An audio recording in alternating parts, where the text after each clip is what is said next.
Oi pessoal, bom dia para você!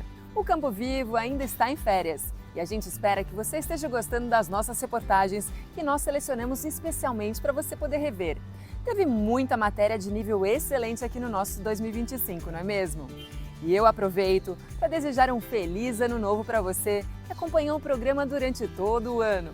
Que 2026 venha leve, cheio de boas energias e renovação para todos nós. Agora, você fica com as reportagens fantásticas de 2025.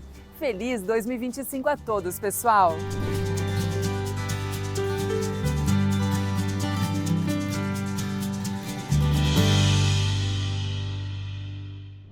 E estão cada vez mais frequentes os produtores que adotam a integração lavoura-pecuária. O sistema ILP e o ELPF, quando se adota também o plantio de árvores, garante renda, além de ser sustentável. Eu vou te mostrar agora uma experiência com gado e mandioca. Vem comigo! Hoje a gente traz para vocês uma matéria sobre o consórcio Lavoura e Pecuária. E para entender um pouquinho mais sobre essa importância, eu vou conversar com o agropecuarista Alexandre Turquino. Alexandre, conta para nós a importância do consórcio Lavoura-Pecuária. É muito importante, Lúlia, esse consórcio, que é uma parceria que a gente faz, né, para a reforma de pasto. Esse é o objetivo, né? Então, no caso aqui é mandioca, né, dá em torno de 18 meses, mais ou menos, do dia que ele planta até a colheita. Depois vem o pasto novamente super adubado, um pasto com muita qualidade após a colheita da mandioca e o plantio do novo pasto. É bom para os dois lados, para mim e para o nosso parceiro, que é o Ricardo Daggio. É muito bom porque ele tem a terra, né? A gente faz uma parceria melhor, né? Não é um arrendamento. Como ele vai ficar aqui só 18 meses e depois ele vai para outras áreas, então a gente faz uma parceria em porcentagem, né? Se ele der risada, a gente dá risada junto. Se ele chorar, a gente chora junto. Então, mas para mim é muito bom porque já fica adubado o solo e a gente vai aumentando a quantidade de animais. E isso reflete diretamente no custo de vocês com relação à arroba do boi? Com certeza, o custo baixa, né? Porque eu consigo colocar, depois desse pasto reformado, mais animais por hectare. Essa é a mandioca, um exemplo mandioca. Mas a gente faz também parceria em soja. Aí é em torno de 3 anos que ele fica plantando soja. E dali 3 anos ele volta o capim de novo e ele vai nas áreas que ainda tem pasto, né? Então é uma parceria, até eu falei pro Ricardo, uma parceria que o filho dele vai fazer com o meu filho, entendeu? Então nunca acaba, porque quando ele aduba a fazenda inteira, ele volta pro primeiro pasto que ele plantou há 10 anos atrás, um exemplo, né? Então para ele é muito bom e para mim também é bom. A parceria dá certo quando os dois lados fica bom para os dois lados. Ricardo, conta para nós como é que está sendo a produção de mandioca esse ano? Então, esse ano a mandioca foi muito bem aqui nessa região. Na época do plantio choveu de acordo, então ela nasceu bem. E a mandioca, como é uma planta muito rústica, nascendo bem, se manejando as pragas, ela não tem problema com alta temperatura depois que ela nasceu, não tem problema. Então pode dar sol, pode dar seca, que ela resiste bem. Como é que funciona o manejo da mandioca? Então, a mandioca, o plantio dela é na rama, né? Você pega as ramas. Isso. Agora a gente está tirando rama para fazer o próximo plantio, que é daqui uns 15 dias a gente vai plantar. Então a gente já tirou as ramas, estamos levando para a outra propriedade que vai ser plantada e lá planta dessa rama que tiramos daqui. Olha aqui, ó. Isso é uma rama que você planta? Isso, é tipo uma mesmo. muda. É uma muda essa. Aí vai ponhando na máquina, a máquina vai cortando em mudas pequenas, né? Então cada muda de 15 centímetros a 20 vai ser um pé de mandioca. Maravilha, olha só, então é simples, é teoricamente. Simples, não é... E vai muito adubo para você plantar depois que você põe um pedacinho de ramas? A gente usa na média de 700 quilos por alqueires. A gente aqui fala por alqueires, mais ou menos 700 quilos por alqueire. Ah, certo. E o custo é alto, Ricardo? O custo não é tão alto comparado ao que ela produz. E você faz o manejo dessa rama tirando ela para que a mandioca possa crescer embaixo do solo mais? Isso. Quando a gente deixa a mandioca, aqui está dando um ciclo de 1 ano essa aqui, 1 ano de plantio. Aí a gente tira a rama para plantar o próximo e essa aqui ela vai brotar de novo. A gente passa um roundup por causa desse mato aqui, ela vem no limpo de novo e daí a gente deixa aqui para 2 anos. Gente, agora eu vou ensinar vocês como a gente planta uma mandioca. Vem comigo! quebrar um pedacinho, ela vai assim na terra. Ah, ela vai assim, Ela eu vai já deitar. querendo fincar. Cada olho desse aqui vai dar uma brotação. E a raiz sai na ponta. A raiz sai no pé e a brotação sai no olho. Daí a plantadeira inteira, aqui o olho vai brotar e a raiz vai sair aqui. Tem a plantadeira que você vai ponhando a rama, ela vai cortando e ela vai inteirando já com disco. Perfeito. Maravilha, Ricardo. Desejo sucesso a você e muita colheita de mandioca. Muito obrigado. Parabéns, Alexandre, e sucessos para vocês. Obrigado, Lúlio. E agora nós vamos homenagear os cafeicultores. O Paraná carrega em sua história o fim da monocultura do café depois da geada negra de 1975. O fenômeno climático veio para mudar a agricultura do estado. Vamos acompanhar. Ver os campos assim, nem parece que vivemos na história aquele cenário devastador da geada de 1975, conhecida como Geada Negra. Foi um evento climático que atingiu severamente as plantações de café no norte e noroeste do Paraná. O fenômeno ocorreu na madrugada de 18 de julho e causou a morte de milhares de pés de café, impactando profundamente a economia local e a vida de muitos moradores. Em 1955, a família Lopes de Mandaguari já tinha passado por uma experiência triste no cafezal. O produtor, seu Edson Lopes, era criança na época. Isso aí começou em 1944, quando meu pai e meu avô vieram aqui para o Paraná, abriram mata e plantaram o café. Aquele tempo a formação da lavoura de café era muito demorada.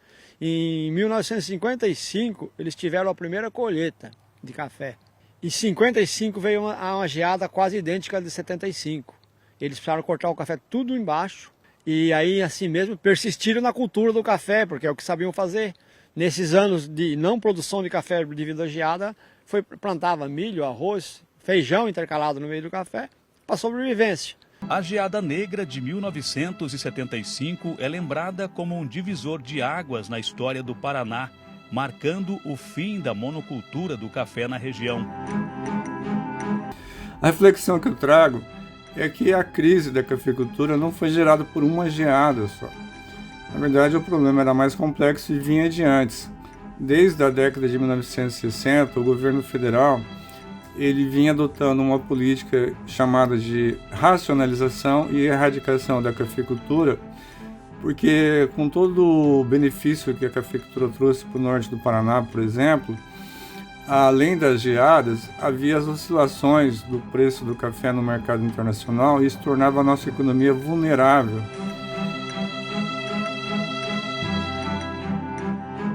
No dia 17, o dia que antecedeu a geada, às 5 horas, 2 horas da tarde, já começava a queimar folha de café. Era um vento do sul que se você não aguentava ficar fora de casa, a gente não tinha informação que nem temos hoje. Nós fomos pegos de surpresa, porque a tecnologia era outra, né? Seu Edson conta que as baixas temperaturas que chegaram a atingir -8, -9 graus na relva e congelaram as plantações e destruíram os cafezais, levaram muitos produtores a abandonar a atividade e buscar alternativas como a soja e o milho. Então, de 62 e 63 já houve a erradicação de 25% dos cafeeiros e de 67 em diante, mais 40% dos cafeiros no Paraná, né? A Geada Negra recebeu esse nome porque ela congela a parte interna da planta, deixando ela com esse aspecto escuro e queimado. É uma cultura, quem tem condição de manter ela, ou com família, até hoje tem que ser com a família ou com mecanização para você ter, porque se você precisar de uma mão de obra de fora é muito complicado, isso em todo o setor. O café, para pequena propriedade, ainda é um bom investimento. Aí.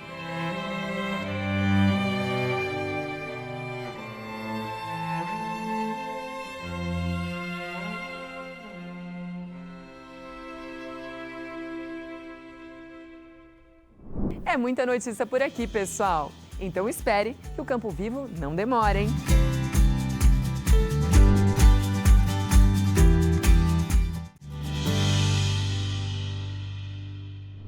A Bem pouco tempo, quem se dedicava à produção artesanal estava buscando apenas um reforço na renda. Mas esse cenário mudou e o Campo Vivo foi conversar com uma produtora de geleias que sustenta a casa com atividade. A variedade é grande, mostra que a Rosângela não perdeu tempo. Ela sempre quis ter o próprio negócio. Um dia descobriu as geleias. O meu último emprego, eu trabalhei como secretária executiva para uma pessoa só por mais de 20 anos. E aí o que eu pensei, meu emprego não vai durar para sempre. Éramos só eu e ela. E eu imaginei ela já com uma vida estruturada. E eu pensei que um dia eu não teria mais um emprego. Falei, eu preciso fazer algo para mim. E aí, na pandemia, não foi por conta da pandemia que eu tive essa ideia. Eu sempre gostei de geleia, mas tudo que nós temos no mercado, para o meu paladar, é muito doce. Eu não gosto de nada muito doce. E aí eu vi um post um dia sobre geleia, achei interessante. E aí até propus para uma amiga para fazermos uma parceria. A princípio ela não quis, eu fiz uma receita para ela amou, e aí a gente começou a fazer geleias. A amiga seguiu em outro projeto e o cardápio da Rosângela evoluiu para um mix original de ingredientes. Nesse potinho tem alho poró, lemon pepper e pimenta rosa. E aqui, cebola, maracujá e mostarda. Da venda de porta em porta, as geleias foram para as feiras urbanas e ganharam as feiras rurais tão populares agora. E em mais de 5 anos produzindo geleias, a Rosângela chegou a mais de 100 sabores, dos simples aos mais exóticos, como a gente já viu um pouquinho por aqui. Mas a criatividade dela não tem fim. Olha só, Rosângela, o que é que você está criando ainda por aí agora? Tem um sabor agridoce com mel e pimenta, um chutney de banana, chutney de hibisco, chutney de jiló. Então vai ser bem interessante, e além muito mais. Chutney é um molho agridoce de origem indiana, com especiarias e condimentos. E a alquimista de geleias, como ela se autodefine, procura ingredientes bem naturais, como as amoras, que são colhidas no sítio de um tio e são o carro-chefe do cardápio. Perto dos sabores exóticos, a geleia de amora é um clássico, mas é unanimidade. Da panela ao produto final, o preparo pode demorar até 2 horas. E a alquimista de sabores garante, o principal ingrediente é a paciência. É preciso atingir a textura ideal, aquela que conquista quando é distribuída na fatia de pão. Nas redes sociais da empreendedora são oferecidas outras iguarias em edições limitadas, como a que desperta memórias da infância. Tem sabor de bala de coco e até de groselha. As geleias permitiram a independência financeira da Rosângela. Por isso, o futuro não assusta. Eu não penso em um crescimento ao ponto de virar uma indústria. Eu quero manter o meu trabalho com a mesma qualidade, com as mesmas características que tenho hoje. Então, não é a minha ideia crescer, mas eu quero chegar ao ponto de poder ter um pouco mais do que o que eu tenho hoje. E aconteceu em Londrina uma assembleia da União Internacional da Seda. Pela primeira vez no Brasil, o encontro reuniu os principais produtores mundiais de fio de seda. Eles também visitaram criadores de bicho da seda e foram até a indústria Brataque, aqui em Londrina. A Brataque, para quem não sabe, é a única indústria de fiação de seda do Ocidente. E o Campo Vivo foi conferir todos os detalhes. Produtores e gestores de 4 continentes entre amoreiras do Paraná, interessados nas técnicas de cultivo das plantas, essas em Arapongas, norte do estado. Queriam descobrir por que os bichos da seda paranaenses produzem um dos melhores fios do mundo. A resposta está no clima ideal, na genética dos bichos aperfeiçoada e na disciplina dos criadores. Depois do campo, uma visita à fiação de seda Brataque em Londrina. No grupo, representantes da Argentina, China, Cuba, Filipinas, França, Índia, Itália, Uganda e Uzbequistão. Eles conheceram a seleção dos casulos da chegada, secos, até passarem pelo cozimento e processamento. Esse fio é considerado o mais branco do mundo e o que tem mais brilho, maciez e resistência. O Paraná é responsável por 86% da produção de fio de seda do Brasil. Ano passado foram 1.350 toneladas de casulos produzidas aqui no estado. Mas em algum momento a fábrica chega a ficar com a linha de produção ociosa por falta do produto. Mas o que não falta é demanda. Esse foi um dos temas discutidos em um evento internacional do setor que aconteceu pela primeira vez aqui em Londrina. Na Assembleia dos Membros da International Silk Union, ou União Internacional da Seda, os palestrantes compartilharam dados sobre produção, consumo de mercado, pesquisa tecnológica e inovação no setor. A presidente do Italian Silk Office disse que a China abastece 90% da seda usada no país, mas sabe que importantes marcas francesas compram fio de seda do Brasil, o que é uma garantia da qualidade da seda brasileira. Andrea Nembri trabalha com fios de seda no Paraguai. Ele atesta a qualidade da Brataque, que conhece há 40 anos. Nosso pessoal da fiação do Paraguai foi treinado aqui. O senhor Takao liberou e acho que ficaram 3 meses, 5 pessoas, mecânicos e fiandeiros, né? E senão não tinha como começar. Então foi graças à Brataque que conseguiram a partida. Entre os avanços, a diretora da Associação Brasileira da Seda disse que uma parceria com a Universidade Estadual de Londrina está produzindo amoreiras resistentes a algumas doenças. Ela também foi conhecer novas tecnologias no exterior. A gente fez um tour na Índia, que eles têm competência bastante instalada, mas o mercado deles é todo consumido internamente. Então a gente quer aprender com eles o que eles têm para trazer para cá e a gente colocar no mercado nacional. Segundo a representante da Brataque, os visitantes internacionais elegeram o campo como o ponto mais importante do sucesso da seda no Paraná. Entender que é uma família que vive dessa renda, como a dedicação e o trabalho de cada um e como o manejo faz diferença no produto final e na qualidade do fio, por consequência, né? Produtores rurais do Paraná estão plantando alimentos nas margens das rodovias. Enquanto áreas antes abandonadas às margens das rodovias ganham cor e produtividade, uma nova parceria entre produtores rurais e a concessionária Via Araucária tem colhido mais do que alimentos. O projeto de plantio em faixa de domínio permite que agricultores utilizem os espaços públicos para cultivo, desde que sigam uma série de exigências técnicas e contribuam com uma causa social. É bom para a concessionária e bom para o agricultor, porque como a concessionária, as áreas que não foi documentadas estão fazendo cerca, então fica criando mata e daí para a concessionária limpar toda aquela extensão da faixa fica mais difícil. E se for a área aproveitada que o agricultor plante, então mantém limpo e o agricultor fica fácil para ele trabalhar. Aqui as margens da rodovia do Xisto, que antes era só mato, agora virou terra fértil. Mas esse plantio tem um propósito maior. Além de gerar alimento, os agricultores se comprometem a fazer uma doação anual para instituições sociais da região. Um jeito de devolver à sociedade aquilo que a terra dá de melhor. Para participar do projeto, os agricultores precisam apresentar uma série de documentos: certidão do imóvel, planta topográfica, requerimento do proprietário, uma anotação de responsabilidade técnica chamada ART e uma carta da concessionária autorizando o plantio.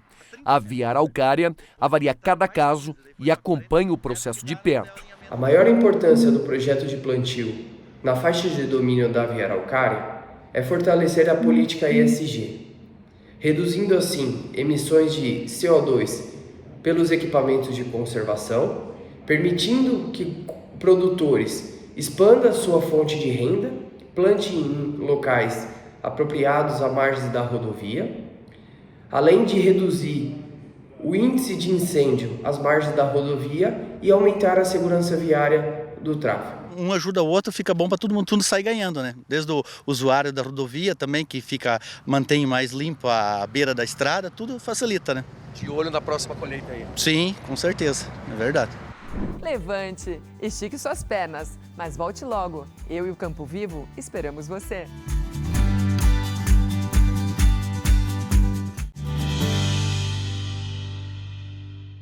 E eu conversei com uma especialista em direito ambiental. Ela apresentou uma solução inovadora para a restauração de matas nativas. É a tecnologia contribuindo muito para o avanço da preservação. Olha só.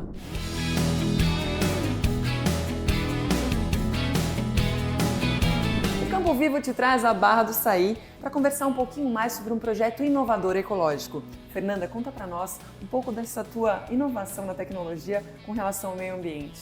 Queria agradecer o espaço, Lúlia, e dizer que o Instituto Conservação Costeira é uma ONG, uma entidade socioambiental que existe há mais de 13 anos. E em fevereiro de 2023 a gente teve uma grande tragédia no litoral norte do estado de São Paulo, que acabou aí levando a maior chuva histórica do nosso país, acabou aí levando 64 vidas da nossa comunidade, e a partir desse momento de dor, a gente resolveu transformar isso numa esperança, com sementes de esperança. Contratamos uma grande empresa, que é a Atlântica Consultoria Ambiental, para realizar todo o diagnóstico das cicatrizes que foram afetadas na tragédia. Contratamos a empresa Ambipar, líder em tecnologia, com uma tecnologia inovadora, que foi agora vencedora de 5 grandes prêmios internacionais. Imagina você que cápsulas de medicação que não passavam no controle de qualidade eram dispersadas em aterro sanitário. As cápsulas, você fala desse remedinho que a gente de toma. remédio. Certo. E aí a Ambipar foi contratada para achar uma solução para essas cápsulas. Ela acabou patenteando um ecossolo, um solo extremamente nutriente, 3 vezes maior que um solo normal. Construiu uma máquina onde ela encapsula sementes nativas dentro dessa cápsula. Nossa. Essa cápsula passa por uma película de carbono líquido, dando uma maior aderência. E isso é dispersado via drones com alta capacidade aí de dispersão, 6 quilos de sementes por voo nesse drone. E foi assim que por 2 anos a gente fez aqui um dos maiores projetos de restauração ambiental em áreas íngremes e com solo exposto. Que maravilha, então a partir de uma cápsula, pessoal, para vocês entenderem direito, a partir de colocaram uma semente dentro da cápsula e conseguiram plantar assim nas encostas que foram morro abaixo, que levou a terra naquela tragédia horrorosa? Foi uma dupla tecnologia. 20 espécies selecionadas da Mata Atlântica, algumas delas são grandes, não cabe em cápsulas, mas as pequenininhas foram encapsuladas, criando as condições ideais para a germinação. E o mais bacana de tudo, esse drone dotado de uma inteligência artificial, que com uma roldana dupla, vocês podem ver na imagem, vai lançando as sementes nas vértices do morro, tanto na face dentro e fora, dando uma maior escala na restauração ambiental, fugindo do plantio convencional. Nossa, que maravilha, que revolução, né? Para o meio ambiente, para o agro também, quem sabe? Foi, você sabe que assim no estado de São Paulo foi muito difícil, a gente teve que criar uma metodologia, a gente não tem legislação no Brasil que permite esse plantio com alta tecnologia, então tivemos que criar as métricas, as metas desse projeto, e é o que eu sempre falo, sabe, Luli?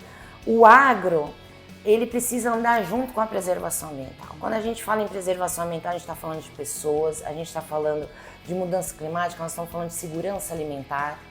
Então, eu acho que não só a tecnologia da restauração ambiental, mas essa união entre o agro e projetos de restauração ambiental pode ser, na verdade, uma solução para o nosso país. Com certeza, Fernanda. Pena que a gente tem um pouquinho de tempo, mas eu te agradeço a participação aqui no Campo Vivo e desejo cada vez mais sucesso, e quando você quiser, eu estou à disposição. Obrigada, acompanhe as nossas redes, Instituto Conservação Costeira, na página do Instagram. Obrigada. E chegou a hora de mais uma matéria sobre os portos do Paraná. O Porto de Paranaguá completou 90 anos de fundação em março. E desde o início, o terminal portuário se mostrou importante para a movimentação de vários tipos de carga. E, claro, é indispensável para o desenvolvimento do Paraná e do Brasil. Vamos acompanhar.